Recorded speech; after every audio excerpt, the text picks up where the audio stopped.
Nailed it. Thank you. Oh yeah, of course. Thanks for having me on. I've been excited to do this. Thank you so much Awesome. for having me. Of course, of course, of course. So tell me, where'd you grow up, Josie? I grew up, I'm originally from Chicago. I live in Nashville now, but I'm originally from like the suburbs of Chicago. Oh, okay. Right Yeah, on. southwest suburb, like 20 minutes southwest of When the did you city. move to Nashville? I just realized it's been like 5 years since I've been here, which is crazy. But Oh, yeah, wow. it's cool. I've seen a lot of growth in the city, and it's a fun like city to be a part of the growth. Like, being a young part of the city and seeing all of it stuff popping up, and whatever, being a part of the change is fun. That's cool. That's really cool. Well, tell me a little bit about growing up in Chicago. How did you get into music and originally? I come from a really creative family, so I'm one of four kids, and my parents are both really creative. Like, my mom's an interior designer for work, and then my dad was an art minor in college, so he like raised us like we were painting all the time. I actually have a canvas right laying on the ground right here. Oh, really? I'm not a good painter at all, but I like it's just for fun. But yeah, so growing up, my siblings and I were always just surrounded by like, I think, creativity and art. And my I now all of my siblings do something in the arts, which is kind of cool. I'm in music, obviously, but and then my older brother is like a painter, drawer. My Wow. sister lives in LA and is a dancer. And then my littlest brother is he's like more tech minded with his creativity, but Uh-huh. he like his dream is to like code video games and create video games. So like he'll spend all day like designing characters or whatever, and or Wow. storylines or whatever, and then like yeah, he'll like code characters for fun and stuff. That'd be a rad Isn't that cool? I industry know. to get into. Yeah, very cool industry to get into. It's Right funny on. playing video games with him because it's like he notices stuff that would be so far over my head. Like, he's like, notice how the your coding for this is off of it. I'm like, I have no idea, but yeah, it's cool seeing people that are really passionate about like Yeah. rare things. I Yeah, a feel like buddy I of grew up mine, in that. uh, we're in San Diego and PlayStation has a office here Yeah, and they do it's called San Diego Studio and a buddy of mine works there and I've got to visit him a couple times and it's funny because all the guys, the coders and testers are all in like circles with headphones on, just like trying to notice all the little little it's glitches so before the game comes out. I know, I know. I just learned about that job is so weird. One of my friends has a really good friend that does that same thing, try to notice the glitches. And it's like insane how much you have to think about how much of whatever the game is, like Madden or whatever, how Yeah. much Madden you'd have to play to be able to be like, oh, when you turn a little to the left at this thing, like at this Yeah. yard line, it does this. It's like, oh my gosh, to even notice that is impressive. Yeah, totally. That's amazing. That's amazing. How you're in San Diego right now? Yeah, we're in San Is Diego. is the weather so nice? Yeah, it is. It's about like 70 and sunny, not really a cloud in the sky. No, How's Nashville? no. Nashville, it's been on and off in Nashville. We had a really weird it wasn't a tornado, but it was like a giant gust of wind yesterday Yikes. that did a ton. Yeah, it was like 80-mile-per-hour winds that did a ton of damage and throughout the whole city. It was crazy. And I think they're expecting a little bit of that, like a little bit of scattered thunderstorms tonight. So just starting to get cloudy. Oh wow. Yeah, I we know. just heard that we're supposed to get like a heat wave here. It's supposed to be in the 90s like there's the end Oh of the my week. gosh. Yeah. It's interesting, but Yeah, and you have to just sit inside for it too. I guess I that know. sucks. Kind of walk around Yeah, with a yeah. mask on a little bit, but other than that, yeah, we're pretty much tied up in here. So tell me, how'd you get into music? You have a super creative family. Were they into music as well? Yeah, yes, always playing music around the house. Like, my mom was really into Stevie Wonder, and like, and certain songwriters too. Like, she was really into James Taylor and Carole King and stuff. And so I Oh, think cool. through her, I got like a really great love of like R&B soul and like old school Motown music. I fell in love Hmm. with through through her. and through just discovering it on my own. And that really gave me, like, I feel like the foundation of where my music is. And it's evolved into, like, also we were listening to what was on the radio at the time. So it was like Britney Spears and just pop stuff that was on Sure. NSYNC and when I was growing up. And so I think it's a good mixture of like that Motown stuff, which is like to me foundational, like my favorite music ever. And then on top of it, just like pop and reggae and all different types of music, hip Really? hop, Yeah, everything. that's awesome. I saw that you play trumpet. What was the first instrument you learned how to play? Um, what was my first instrument was I started on, I mean, really, really basic stuff on piano. And I think at Mhm. the same time, I really wanted to learn guitar, but I have really small hands. And especially like when I was learning piano at like in like sixth grade or fifth grade or something. And so at the same time, I wanted to do a stringed instrument, but I Mhm. couldn't wrap my hands around a guitar. They wouldn't fit. So I got a little Oh, ukulele. So it was ukulele and piano were my oh, first. nice. Did you take Mhm. lessons on either of them, or you just wanted to learn yourself? I just learned myself on the ukulele. For piano, we had like a high school kid that was like 16-year-old, like one of the local high school kids that kind of played and sang in like the talent show and stuff. He would Sure. come over and teach my little brother and I, because Oh, my cool. parents, yeah, which it was the best. My parents were like, they don't want to learn from like an old lady who's going to be like teaching them classical Yeah, music and sure. And slapping the like, wrist. yeah, teaching you like form and everything. And Exact Yeah, like we were there, we would have been so far out. So we we got like a cool teacher and then we learned Beatles songs and that was like our foundation Wow, for the music. Yeah, I know it was the best. It was the best way to learn piano. that's so cool. And then did you take part in the talent shows and stuff when you were in elementary or Oh middle yeah. school and stuff? Yeah, I was super involved really in kind of the whole town where I grew up. Like I just was really motivated to like be kind of the music kid in town from a really young age. And so it was any opportunity I could sing in front of people. I went to all the different bars and kind of like the event planners and the people that I knew like around the Chicagoland area and just said like, if you ever need a singer for anything, call me. I'll do it for free. I don't care. I'll sing for as long as you want me to, whatever. Wow. And yeah, so that I started booking gigs like in middle school, just like at where literally wherever they would let me sing. It was like the block party and the whatever, somebody's like graduation party and anywhere that I could sing, I would just bring my ukulele and like a keyboard and play. Wow. Were you playing like original songs or doing just a bunch of covers? Covers. And then in the Okay. meantime, like when I was like 16 or 17, I started writing and then I would sprinkle in original songs. With the But covers. yeah, with the covers. But I mean, always people were like, "Let's go back to the Justin Bieber song." Aw. Yeah, it's all right. That's cool. Well, when was the first time you performed in front of people? Like, how did you get that bug to be like, I'm gonna go out and pursue every, you know, event planner and bartender in the whole Chicago Yeah. area?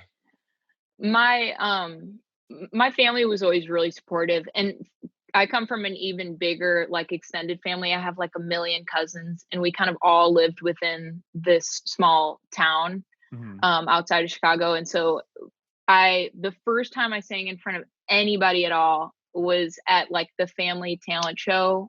I sang like walking in a winter wonderland or something at the Christmas Mhm. talent show. And my uncle was like he's really in the entertainment industry in LA and Oh, had cool.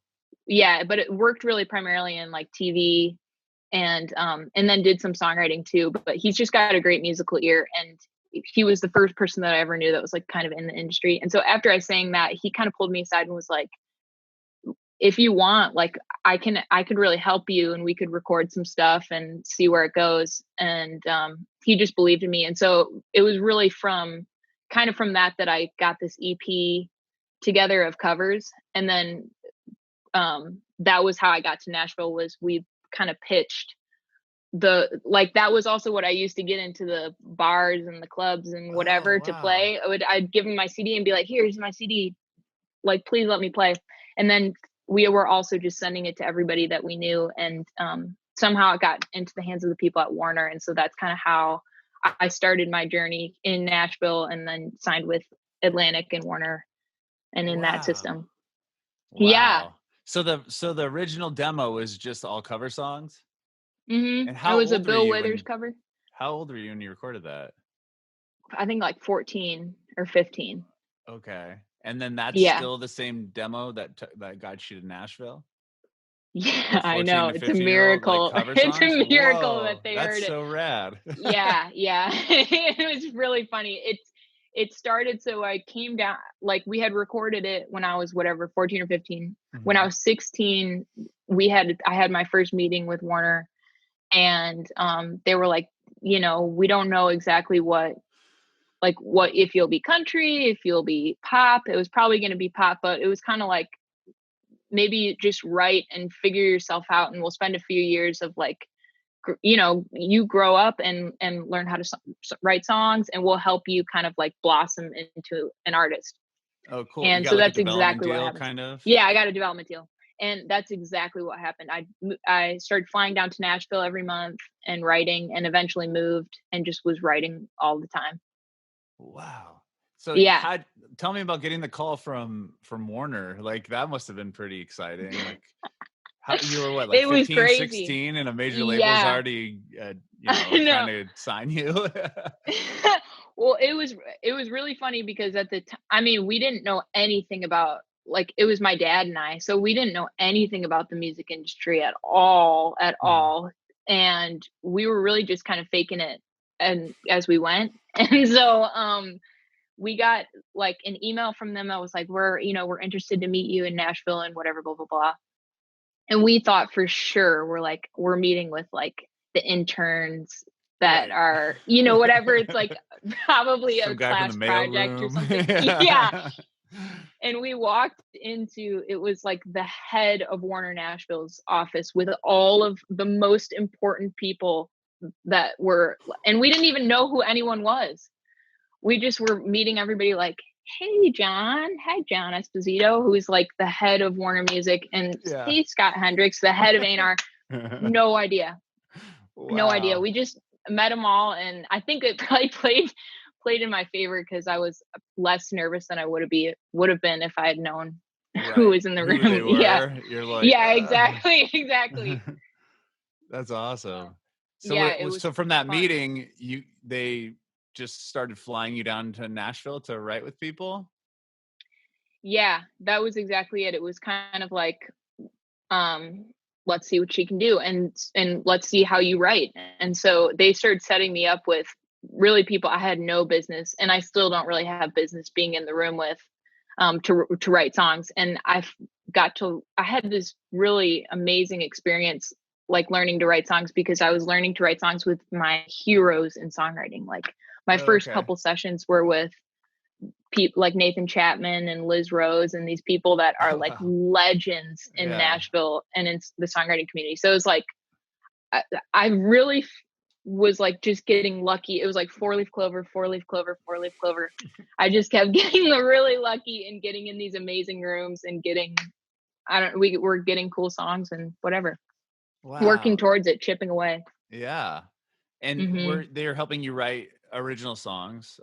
And did you have stuff to bring to them prior to, getting set up with Warner and stuff? Or they just thought, okay, we have this record of covers, let's help her write some music? Like, did you have your own stuff when you went down there for that original meeting? No, I was just doing covers at that point. Okay. But once they kind of said, like, I think you should just try out songwriting, I went back and like for the month until I was flying back there next month, I wrote like basically a journal full of songs. Like I was like, okay, that's always been my thing, is like, if I can see where there's an area of improvement to improve on, I'll just like kind of dive headfirst into that.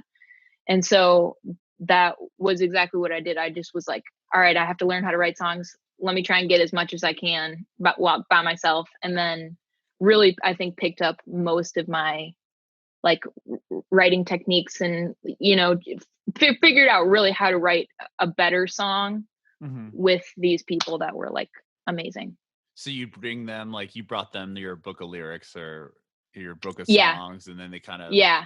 helped Or develop I'd what have would like become. titles or melodies or chord progressions or whatever. I'm also um like I would say decently introverted and a total music nerd. So I could sit and just play guitar for like, I would just sit and play guitar and be like, okay, that's a cool chord progression, and I'd write it down for my next Nashville trip. Oh, Mm-hmm. that's a cool lyric idea. I write it down for the next trip. So I always had ideas kind of ready, like in my back pocket. Wow. And then you're still in high school doing this. Yeah. Yeah. Wow. So you're in high school, and were there other kids like in bands and stuff, and you're like, yeah, I'm pretty much gonna get signed to Warner Records. Like, good Nobody cared. luck. I mean, that was always the question. Like, I think people, once I moved to Nashville and kind of got more into like what the, like the industry it was, people are always like, were people in your high school like, what was going on? Yeah. Nobody cared. Nobody cared. I mean, people like were super supportive, and like, they people knew me as the music girl for sure, but it wasn't like people were like, whoa, I want a picture with Josie. Right. Yeah, that's what I would Nobody think. really cared. It was like, oh, that's fine. Josie goes to Nashville sometimes, whatever. So those early Nashville trips, did those songs turn into what became To Be the Little Fish? Yeah, that was all to Okay. be, and that was why I named it that too. Was I had a psychic actually, which is so random, but my mom gives me like for every like Christmas or birthday or whatever, she'll give us like all of my siblings and I like a psychic reading. She's kind of granola-ish in a way. That's rad. I've And always wanted to do it's that. so oh my gosh, you should it's amazing. Like, I mean, depending on the psychic, but every experience I've had, it's like it totally makes you believe. Like 1,000% I'm a believer in it. Yeah. And anyway, she Cool. said, she was saying like, she just kept saying, to be the little fish, you should be the little fish. And she's like, what that means is if you're in a pond, if like, it means basically when you're the little fish, you can hang out with the big fish and like school with them and watch them grow and see how they've like lived so long in big waters. But once you become the biggest fish, it's kind of like the pond is only so big, so you become stagnant. And basically the thought of it is like, never be the smartest person in the room, you know, Mhm. always be surrounding yourself with people that help you grow and get bigger and better. And that's exactly how I got that whole first EP. Was like I was saying, it was going into the room with people like Nathan Chapman and Liz Rose and these people that were like amazing, amazing songwriters, and just soaking up as much as I could from them. Yeah. So Yeah. tell me about being in the studio with those people for the first time, like recording that first EP. Was that intimidating to you, since the first piece of music you had was just the cover stuff that you did when you were like 14, 15 years old? It was, yeah, I would say it was intimidating, but I wasn't like, I I wasn't not that I wasn't taking it seriously, but I wasn't like afraid to fail, I guess, in a way. Mm-hmm. Maybe again because I was like I didn't know what the process was, and I didn't know what would happen if I didn't come out with any songs. Mm-hmm. Like there wasn't like a bad outcome that could come out of it. It was just like, this is fun. I'm in like a legendary studio. We're recording vocals or whatever, and it's like, this is so cool. This is what Mm-hmm. Hannah Montana did. Right, I don't know. totally. Uh, so I guess I wasn't like scared enough to be like intimidated by it. I Mm-hmm. didn't know that there was maybe a bad outcome that could come. Yeah, right. And Well, what it turned happened? out fine. I mean, it was good. So there you That's go. great. The songs came out. That's great. And after the songs came out, then what was next? Were you playing shows on the album? Were you touring? Like what happened next after that EP came out? Yeah. So after that came out, um, started slowly playing shows, and really it was like figuring out I think we had the music before we had maybe a lot of the other pieces of it. So Mhm. like I hadn't really played a show by the time the whole EP came out. I hadn't played like a legit show or been on a legit tour. So after that came out, a lot of the months to follow were like figuring out a band, figuring out, like how to, I don't know, how to do the live show and all that stuff. And then Mhm. it was really once we started recording or putting out the next EP that I started touring super heavily, which was like just in 2019. I was pretty much on the road the whole time. Wow. Um, yeah, which was, I love being on the road. So it was super, super fun. I loved it. Tell me about that tour, the first tour you went on. Were you excited? Like, how were you in a van? Like, tell me about how you got around. Yeah, my first ever tour was with Andy Grammer, Oh, wow, who, that's awesome. yeah, I know. I know. It started off great, super high, and he's amazing. His whole crew is amazing, and they like had some open bunks on the bus. Mhm. So I got to, it was me and one of my friends, and who was doing like photo and video for me, and we got to crash on the bus, which was amazing because we just woke up in new cities and got to explore, and it was like a dream first tour. That whole crew of people were amazing to tour with. Like, they're just good people, and the music is fun, and the show was like, I was watched it, and same thing, I was just soaking up as much as I could from the show because Andy is such a pro performer. Yeah, and you got exposed probably to a lot of people because he's gonna draw Yeah. a big crowd. Exactly. So some of your first shows were on that tour. Was that nerve-wracking Yeah, going out there to play to thousands of people? oh my gosh, yes, it was so scary. The first show, I was like shaking. I was like shaking before I went on stage, and we had like a ton of technical difficulties too. So I Oh, was trying to keep my cool, but everything was going wrong, and I was like, ah. And actually, Andy, this just goes to show Andy's like the greatest guy ever. He came out on stage because he could tell I was nervous. He came out on stage during my set and like gave me a hug and was like, "Everybody, give it up for Josie. She's like, this wow. is one of her first shows." And yeah, that was like exactly how the tour was. He's just the best guy, and they were all there, kind of taking care of me. So it was great. That's amazing. That's Yeah, what a cool like first taste of touring. Wow. completely. Oh my gosh, I got really lucky. Yeah. I figured out that you don't always get a bus too. I got pretty shortly after that. I was in a van, which Yeah, is not as glamorous. I was gonna ask what was the second tour like compared to that one? Very different. um, since then, I've been on tour with, like last year, I was on tour with Ben Rector. I did his whole like tour of last year, which was so fun. Another like amazing person to tour with. Great guy, great crew of people. Um, I went on tour at the same time with Julia Michaels, Oh, which was wow. another amazing Yeah. tour. Like, I feel like I've gotten really lucky where the people that I've opened for put on really great shows and are really genuine, good people. So it's been fun because I really feel like I'm learning a lot. Mhm. Every time I play a show, like playing it, you learn a lot about like, whatever set flow and how you Right. do it. But then watching the pros do it, it's like I learn the most probably. And I've gotten lucky where I open for people that I've learned a lot just from watching them. Mhm. And are you playing with a full band? Like, tell me about like, yeah, how's your live show look like?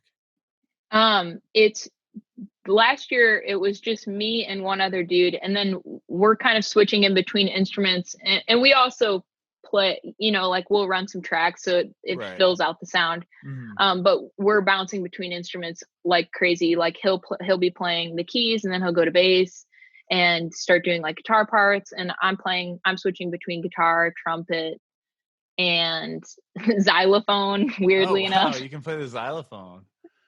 I mean, yeah, it's pretty it's kind of easy once you all you need is a xylophone and then to Just smack it and it figure out the makes a sound. notes. Yeah, exactly. So it's not as hard as it sounds.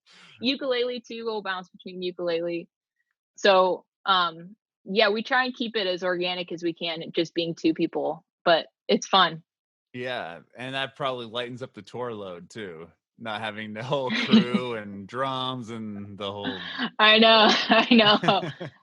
Definitely easier not having to load drums in and out for sure. Sure. So after you put out To Be the Little Fish in 2018, it looks like you're just releasing singles after that. Yeah, which is a part we've been releasing this EP called Late Teens Early Twenties, song by Yeah. song. Oh, so Um that's still coming out. I was going to ask about that. So it yes. says 2020 it came out, but there's 5 tracks and you said so Yeah, that's there's not. one more coming. Got it. That yeah, that actually is coming out on May 8th, so and on Friday. Wow, I awesome. know, very exciting. And so that will be the last kind of piece of the whole thing. So the song that you most recently released, Back to It, is that going to be part of it as well? Yeah. Oh no, it is on Yeah. there. Sorry, that's the first Mhm. song on the record. Yeah. Yeah, so it started with Mute and then it was Same, Ooh La La, Stay the Way I Left You, Back to It, and then this last song that's coming out on Friday. Wow. Well, tell me about this EP and why'd you decide to release it single by single?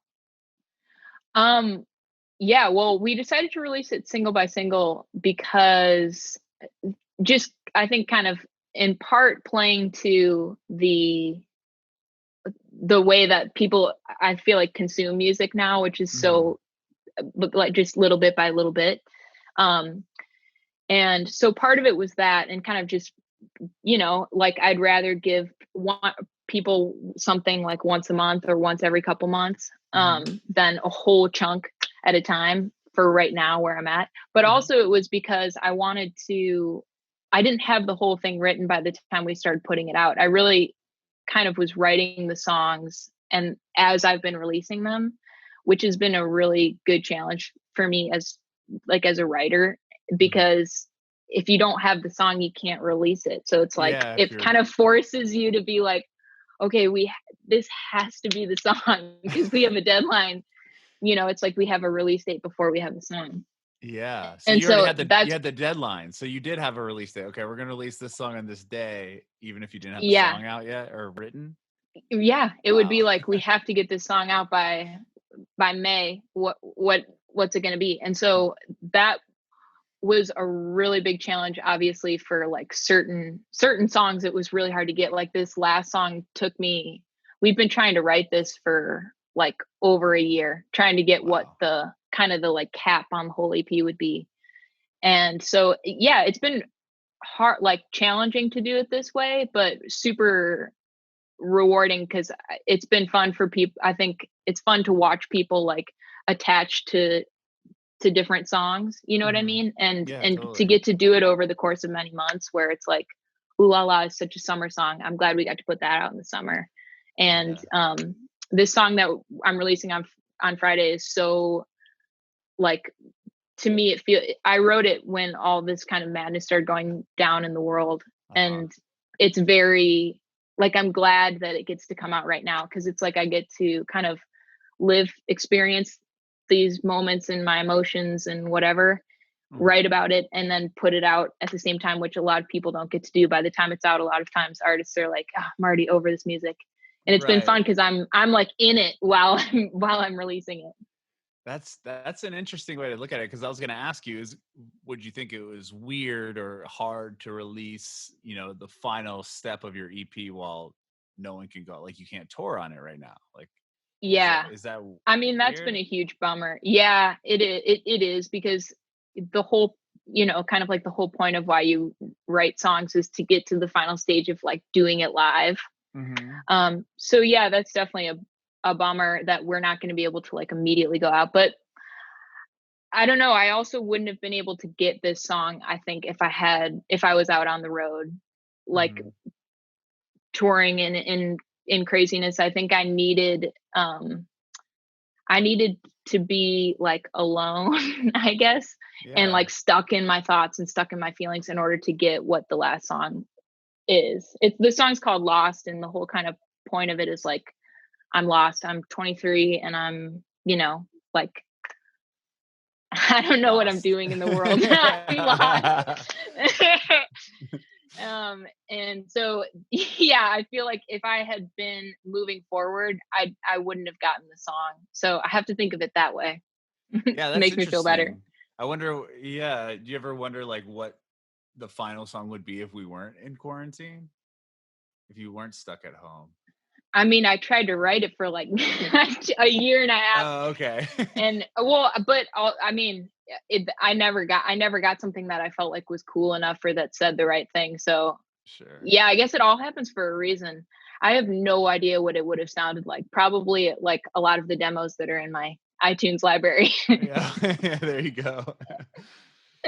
So the quarantine almost kind of benefited your plan as far as like being able to give people something to look forward to every few weeks or months, it's like Yeah, exactly. it's pretty Exactly. Now interesting. people are just yeah, there's no excuse not to listen. It's not like they're doing anything Yeah, else. right. You have nowhere to Everybody's just go. sitting home. Yeah, yeah. I love on your Instagram you basically recorded a bunch of COVID things like washing your hands, like the soap dispenser, like toilet paper, like a glove, and then you played guitar and sang to it. That was the most creative thing I've ever seen. Oh man, thank you. Thank Like, you. tell me about that. Did you just thought of the idea and you're like, I'm just gonna start recording things around the house? Like it was like Foley It sounds. It was awesome. it actually started from my mom wanted like everyone in my family and then my sister's friends to do a TikTok competition. Oh, okay. And she was like, whoever can make the most original TikTok in 24 hours wins. Like ready, set, go. And I had just started learning how to use Pro Tools because since I can't go to like a studio, a lot of times I'll be working with producers or whoever that they will be running the rig and kind of like building the track. Mhm. And now I'm like, okay, I have to learn that on my own because I can't be in the studio writing with people. So I've been trying to learn that and I still am trying to learn that. But right as I was doing that video, I was like in the middle of practicing and I'm like, all right, I'll just really quick make like a beat using all different Yeah. like health stuff. And So good. I won the competition. I won $5. So Nice. all worth it. Worth a day of Totally. work. Are you big on TikTok? Do you have a TikTok and stuff? I have a TikTok. I wouldn't say I'm big on TikTok. I like scrolling through it. It's hilarious. Do you have a TikTok? I don't, but my 12-year-old son is like attached to it. Like that's all he It's wants to really do. funny. It's pretty easy to get addicted to because it's hilarious. A lot of the videos are super super funny, but I've been a bad creator.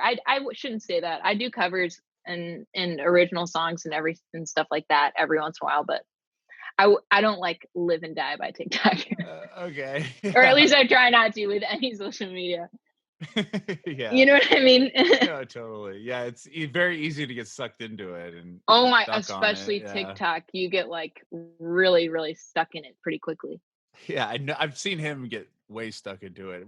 I haven't dabbled too much into it at all. Like I haven't created one of myself or anything, but they are Get interesting. ready. He'll show me some funny ones that people will make and stuff. It's pretty good. I know. Some of the stuff people get on camera, it's crazy.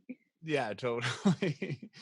You'll have S- to let me know when you make your first TikTok, when you do the dive, you'll have to let me know I how it goes. will. I will. And I expect a like for my video, Yeah, no matter oh, how I got terrible it you. is or not. I'll subscribe or follow Yeah. you, whatever. Well, our podcast has a TikTok that my son runs. But Hey, I don't know how often he posts I on that don't know one. how But you can find it, Bringing It Backwards on TikTok. there you go. I'll follow you. I'll follow the podcast. I love it, rad. So I saw that you did a rad video for back to it, and Oh, thank you. yeah, like I love, like, at the end you're playing that little mini piano, and then like the telephone cords going all over the room. Did you do a video for all the songs on the EP or just that one? Yeah, we've done a video for every song on the EP, and we even did one for the one that's coming out on Friday, which was Really? I know it was a real challenge. I had to think. I was like sitting and thinking, I'm like, how are we going to do a video for this? Because we've done one for everyone. We have to do video. And I came up with this idea to shoot the whole. I'm like, okay, we have to shoot it at a safe and social distance. 6 feet apart. Yeah, 6 feet apart. I'm like, okay, bing, we'll shoot the whole music video through the window at my house. And so that's what we did. That's That's what we did. awesome. I had the video guy come over and Wow. he just stayed outside and shot the whole thing through the windows of my home. That's so cool. Yeah, you're Thanks. So so I can't wait for creative you with to this see it. COVID thing. Wow, you're capitalizing on it. It's crazy. I don't know about that. I don't. It's yeah. I guess I just have lots of time to think, sit around my house and think, and not do anything else. So That's a really cool concept. I can't wait to see that video when it yeah, comes yeah. out. So, from the EP, aside from the EP, are you going to be? Are you doing any of the live streaming sessions? Have you done anything like that?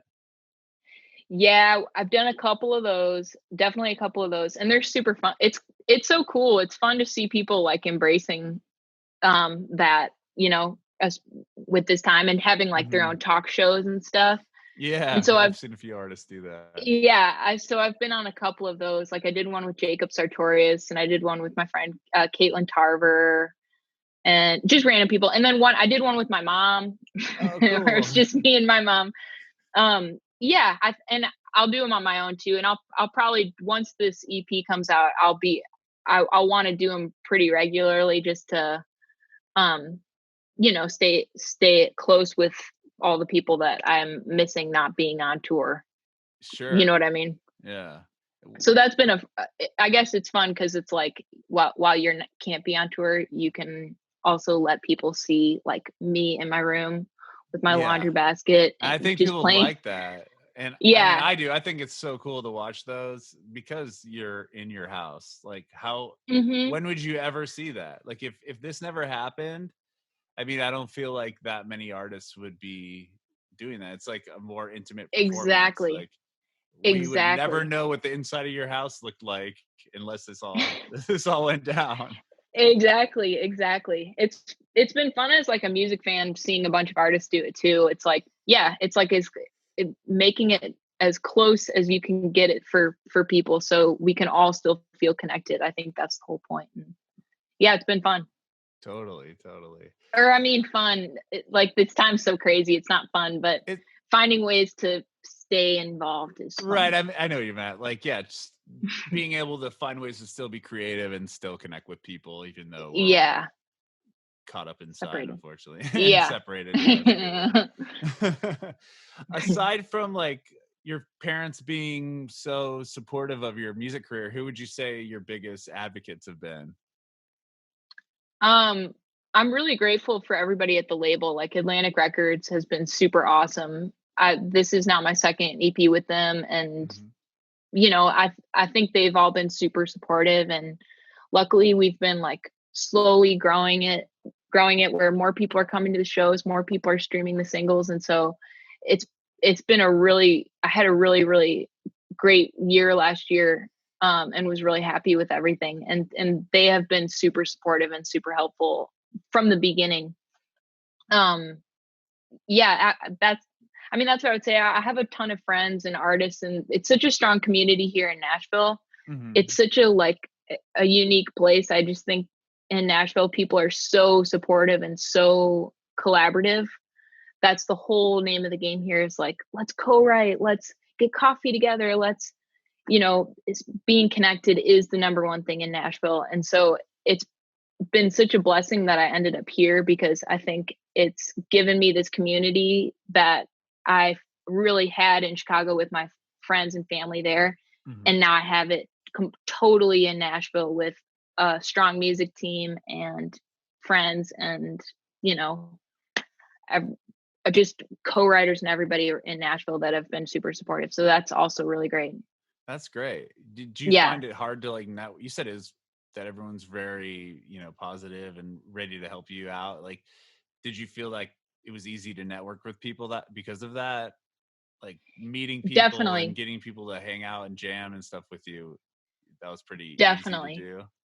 Totally. I think Nashville is just, like, it's really eager to get involved. Everybody that I've met here is really eager to get involved, and like I said, to collaborate too. So it's like, it's so much less competitive than, other music cities that I've seen. It's like, here you'll play a show, and instead of people being in the crowd being like, I don't get the hype, or I'm jealous, or whatever, it's like, they'll meet you after and be like, that was awesome, let's write together, or we should do a show together, or whatever. And so it's definitely, the mindset here is like, how can we help each other to grow bigger, especially in the pop scene here, because it's so primarily known for country music, obviously. Yeah. And um singer-songwriter type country yeah, stuff. Yeah. exactly. And there's a really small, like, bubbling pop community that's just like wants to win. So I feel like that community has been really super supportive of me being in pop and being based in Nashville. Like, everybody just wants, in the whole city, really, everybody wants people to win. So like, for any genre, but especially in pop, I think the community is really like strong and supportive here, for That's sure. great. Yeah, instead of Yeah. knocking you down, they're actually trying to lift you up and help you Yeah, out. totally. Totally, totally.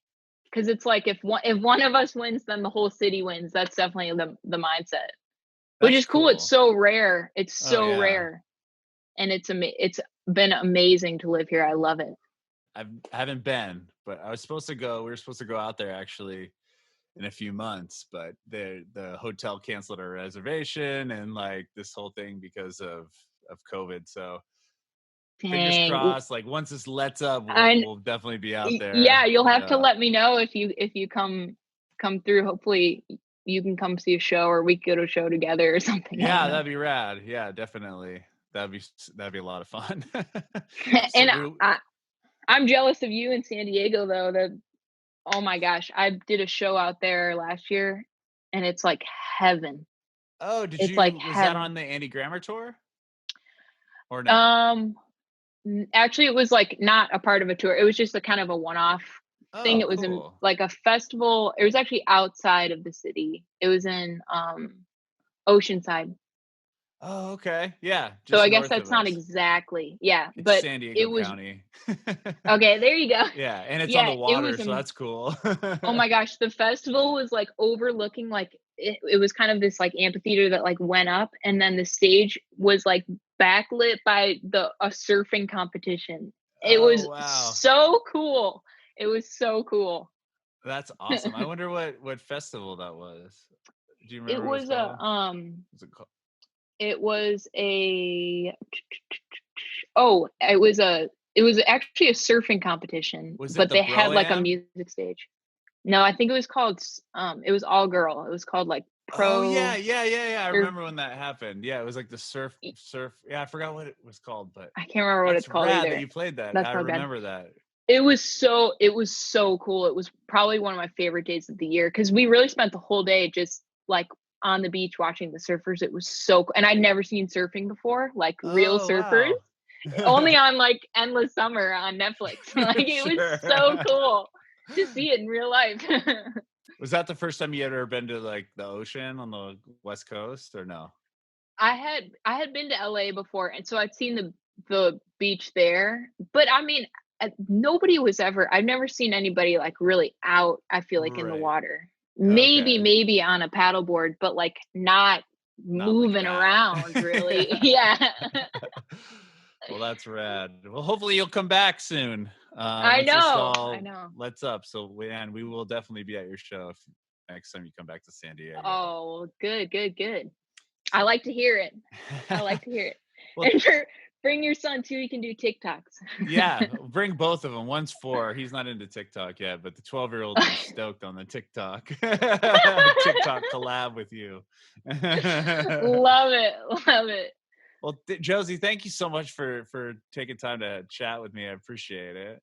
Thank you so much for having me. This has Of been such a course. treat. Thank you, Oh, thank you, thank thank you. you. I have one more question for you. I want to know if you have any advice for aspiring artists. First, aspiring artists, the number one thing I always say is write, or keep working on whatever you do that like makes you you. I think for me it was songwriting. I wrote, like I said, like I talked about, I wrote for like years and years with different people, learning different writing techniques, and read a bunch of poetry books and read a lot and whatever to try to get writing ideas. And I would say just write a million songs, um, and keep working at it because they'll just keep getting better. Bringing it backward.